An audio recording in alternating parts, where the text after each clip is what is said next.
ሰላም ጤና ይስጥልኝ ውድ የዩቲዩብ ቻናል ቤተሰቦች፣ የሰዓቱን ሰበር መረጃዎች ይዤላችሁ ቀርቤያለሁ። ፕሬዚዳንት ትራምፕ ከኢራን ጋር የሚደረጉ የዲፕሎማሲ ውይይቶች በአስቸኳይ እንዲቆሙ አዘዘ። የተባበሩት አረብ ኤሚሬቶች ከኢራን ጋር የነበራትን የንግድ ልውውጥ ሙሉ በሙሉ አገደች። ለቃችሁ ውጡ፣ ካልሆነ ዲፖርት እናደርጋችኋለን። የአሜሪካው ቲፒኤስ። እነዚህንና ሌሎች ሰበር መረጃዎችን በዝርዝር ይዤላችሁ ቀርባለሁ። ከዜናዎቹ ጋር እስከ ፍጻሜው አብራችሁን ቆዩ። አሜሪካ ለኢትዮጵያውያን ሰጥታው የነበረው ከለላ ቲፒኤስ መቋረጥን ለጊዜው እንዳይተገበር የከለከለው የፍርድ ቤት እገዳ መነሳቱን ኤቢሲ ኒውስ ዘገበ። በአሜሪካ ቦስተን የሚገኘው የፌዴራል ፍርድ ቤት የትራምፕ አስተዳደር ለኢትዮጵያውያን የተሰጠው ጊዜያዊ የጥበቃ ከለላ ቲፒኤስ እንዲያቋርጥ መንገድ ከፍቷል።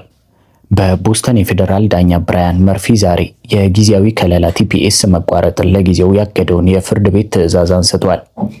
በዚህም የአሜሪካ የሆምላንድ ሴኩሪቲ ዲኤችኤስ የኢትዮጵያን የቲፒኤስ ጥበቃን ለማቋረጥ ሊወስድ የነበረውን እርምጃ ማስቀጠል ይችላል።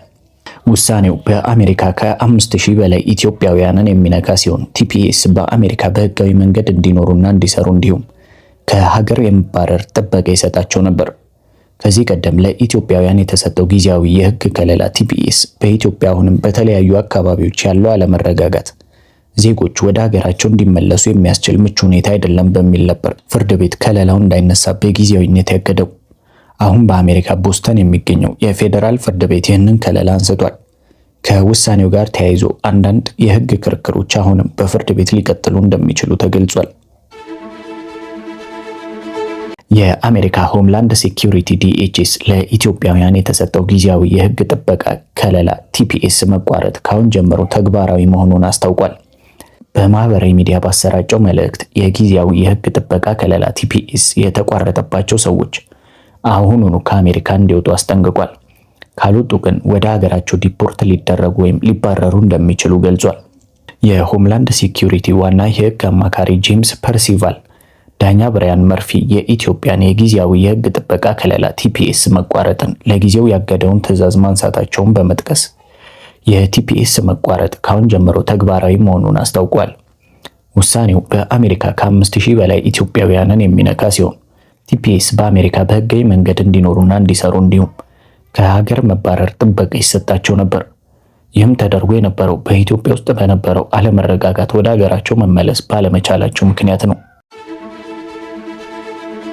የተባበሩት አረብ ኤሚሬቶች ከኢራን ጋር የነበራትን የንግድ ልውውጥ ሙሉ በሙሉ አገደች።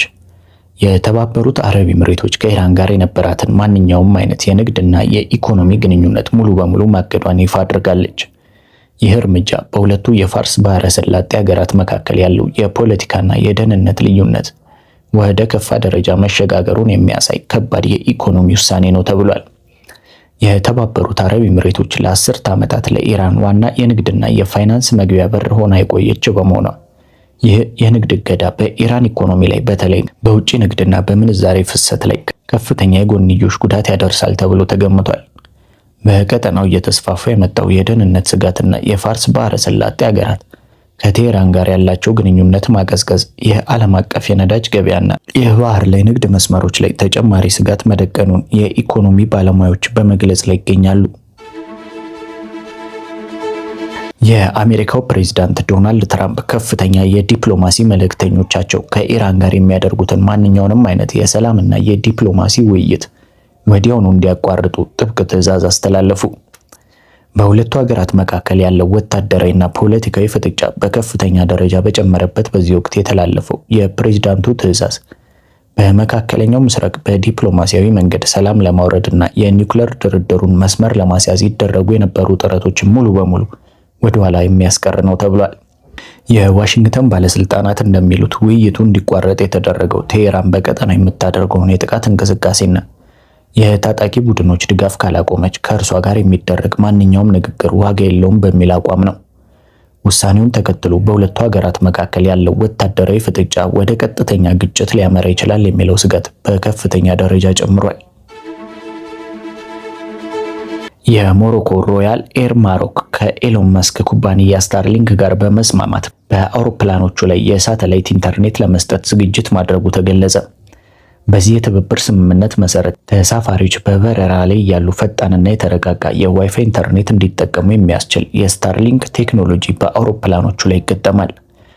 አገልግሎቱ በመጀመሪያ በተመረጡ አውሮፕላኖች ላይ በደረጃ የሚጀምር ሲሆን በ2027 ሁሉም የሮያል ኤር ሞሮኮ አውሮፕላኖች በስታርሊንክ ኢንተርኔት እንደሚሸፈኑ ተገልጿል። ይህም ሮያል ኤር ሞሮኮ የስታርሊንክ የበረራ ላይ ኢንተርኔት የምታስጀምር በአፍሪካ ቀዳሚ አየር መንገድ ሊያደርጋት እንደሚችል ተጠቁሟል። በሀገራዊ የምክክር ጉባኤ 35ኛ ቀን ውሎ በስራ ቡድን ደረጃ እንዲካሄድ እቅድ ተይዞለት የነበረው የምክክር ሂደት አልተካሄደም ተብሏል። የጋራ ማረጋገጫ ቡድን አባላት በየስራ ቡድኑ የቀረቡ አስተያየቶችን በማካተት የስምንቱንም አጀንዳዎች ምክረ ሀሳቦች በስራ ቡድን ደረጃ እንዲያቀርቡ እቅድ ቢያዝላቸው የጋራ ማረጋገጫ ቡድኑ ስራውን ባለማጠናቀቁ ምክንያት ሂደቱ ዛሬ ነሐሴ 13 ቀን ዓ.ም እንዲካሄድ መወሰኑን ዋዜማ ዘግቧል። የሀገራዊ ምክክር ኮሚሽን ኮሚሽነሮች በምክክሩ እየተሳተፉ የሚገኙ ተመካካሪዎችን ሰብስበው ባደረጉት ንግግር በምክክሩ ሂደት ላይ ተፈጥሯል ላሏቸው መስተጓጎሎች ይቅርታ ጠይቋል። ከኮሚሽኑ ኮሚሽነሮች መካከል አንዱ የሆኑት መላኩ ወልደ ማርያም አንዳንድ የምክክር መርሃ ግብሮች በታሰበላቸው ጊዜ መካሄድ አለመቻላቸውን የገለጡ ሲሆን በመሰል ሁኔታዎች ውስጥ ተመካካሪዎች መጉላላታቸውን ጠቁመዋል። ለዚህም ኮሚሽኑ ይቅርታ ይጠይቃል ማለታቸውን ምንጮች ነግረውናል። የምክክር ጉባኤው በአንድ ወር ጊዜ ይጠናቀቃል ተብሎ ቢጀመርም ሳይጠናቀቅ 36ኛ ቀኑ ላይ ይገኛል። የሩሲያ ጥቃት በዩክሬን ካርኪቭ ክልል 10 ሰዎችን ሲገድሉ ቢያንስ 13 ሰዎችን መቁሰላቸውን የክልሉ ባለስልጣናት ገለጹ። ኦሌሲኔውቦቭ እንዳሉት በፔቼኒያ ሰፈራ በተፈጸመ ጥቃት 10 ሰዎች ሲሞቱ 8 ሰዎች ቆስሏል። በአዚዮም ከተማም የ9 ዓመት ሕፃንን ጨምሮ 5 ሰዎች መቁሰላቸው ተገልጿል። በተያያዘ ዜና ዩክሬን በሩሲያ ዋና ከተማ ሞስኮ ላይ ከ620 በላይ ድሮኖችን ማስወንጨፏን የሞስኮ ከንቲባ ሰርጌይ ሶቢኒያን ገልጸዋል። የሩሲያ መከላከያ 180 ያህሉን እንደመከተ ሲገልጽ ተጨማሪ 17 ድሮኖችን በኋላ ላይ መጣላቸው ተነግሯል። የሩሲያ መንግስታዊ የዜና ወኪል ታስ ጥቃቱ በሞስኮ ላይ ባለፉት 2 ዓመታት ከተፈጸሙ ትልቁ የድሮን ጥቃት ሲል ገልጾታል። የተባበሩት መንግስታት መረጃ መሰረት በሐምሌ ወር ብቻ በዩክሬን 437 ሰላማዊ ሰዎች ሲገደሉ ቁጥሩ ከግንቦት 2022 ወዲህ በአንድ ወር የተመዘገበው ከፍተኛው የሟቾች ቁጥር መሆኑ ተገልጿል።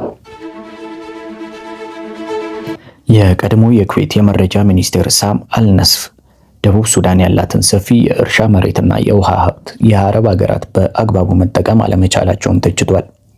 ሳሚ አልነስፍ እንደገለጹት ደቡብ ሱዳን ያላት ለም መሬትና የውሃ ሀብት በአግባቡ ቢለማ ለአረብ ሀገራት ከፍተኛ የምግብ ምንጭ ልትሆን ትችል ነበር ብሏል። በተለይም የአረብ ሀገራት የደቡብ ሱዳንን የግብርና አቅም ለማልማትና ከሀገሪቱ ጋር የምግብ ዋስትና ትብብር ለመፍጠር በቂ ትኩረት አለመስጠታቸው ትልቅ የተባለ እድል እንዲያመልጣቸው አድርጓል ሲሉ ተችቷል። አልነስፍ ከዚህ ቀደምም ደቡብ ሱዳን ከሱዳን በ2011 ተገንጥላ ነፃ ሀገር መሆኗን ተከትሎ የአረብ ሀገራት የግብርናና የምግብ አቅርቦት እድል ማጣታቸውን በጽሁፎቻቸው ጠቅሰዋል። ለሰዓቱ ያስኩላችሁ ሰበር መረጃዎች ይህንን ይመስሉ ነበር። በቀጣይ በሌላ መረጃ እስከምንገናኝ ደህና ሁኑ።